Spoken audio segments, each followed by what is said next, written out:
This said, she ran her mind to every side, for she was seeking ways with which to slice as quickly as she can the hated light. And then with these brief words she turned to Barky, Zacchaeus' nurse, for Dido's own was now black ashes in Phoenicia, her old homeland. Dear nurse, call here to me my sister Anna, and tell her to be quick to bathe her body with river water. See that she brings cattle, and all that is appointed for atonement. So must my sister come, while you yourself bind up your temples with a pious fillet. I mean to offer unto Stygian Jove the sacrifices that, as is ordained, I have made ready and begun, to put an end to my disquiet and commit to flames the pyre of the Trojan chieftain. So Dido spoke, and Barky hurried off. She moved with an old woman's eagerness. But Dido, desperate, beside herself with awful undertakings, eyes bloodshot and rolling, and her quivering cheeks flecked with stains and pale with coming death, now bursts across the inner courtyards of her palace. She mounts in madness that high pyre, unsheathes the darting sword, a gift not sought for such an end.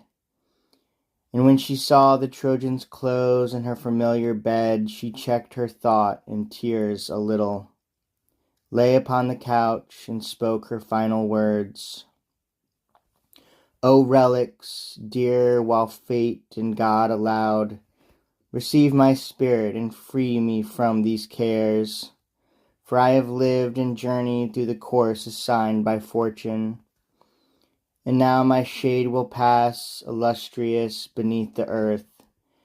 I have built a handsome city, have seen my walls rise up, avenged a husband, won satisfaction from a hostile brother. Oh, fortunate, too fortunate, if only the ships of Troy had never touched our coasts. She spoke and pressed her face into the couch. I shall die unavenged, but I shall die, she says. Thus I gladly go below to shadows. May the savage Dardan drink with his own eyes this fire from the deep, and take with him the omen of my death. Then Dido's words were done, and her companions can see her fallen on the sword. The blade is foaming with her blood, her hands are blood-stained. Now clamor rises to the high rooftop, now rumor riots through the startled city. The lamentations, keening shrieks of women sound through the houses. Heavens echo mighty wailings, even as if an enemy were entering the gates, with all of Carthage or ancient Tyre in ruins, and angry fires rolling across the homes of men and gods. And Anna heard. Appalled and breathless, she runs anxious through the crowd, her nails wounding her face, her fists, her breast. She calls the dying Dido by name. And was it then for this, my sister? Did you plan this fraud for me? Was this the meaning waiting for me when the pyre, the flames, the altar were prepared? What shall I now, deserted, first lament? You scorned your sister's company in death. You should have called me to the fate you met. The same sword pain, the same hour, should have taken the two of us away. Did my own hands help build the pyre? And did my own voice call upon our fathers' gods only to find me, heartless, far away when you lay dying? You have destroyed yourself and me, my sister, the people and the elders of your Sidon, and all your city.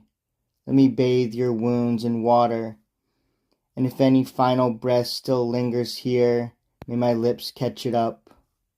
This said, she climbed the high steps, then she clasped her half-dead sister to her breast, and moaning embraced her, dried the black blood with her dress. Trying to lift her heavy eyes, the queen falls back again. She breathes, the deep wound in her chest is loud and hoarse.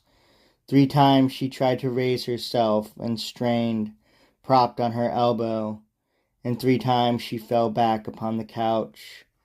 3 times with wandering eyes she tried to find high heaven's light, and when she found it, sighed. But then all able Juno pitied her long sorrow and hard death, and from Olympus sent Iris down to free the struggling spirit from her entwining limbs.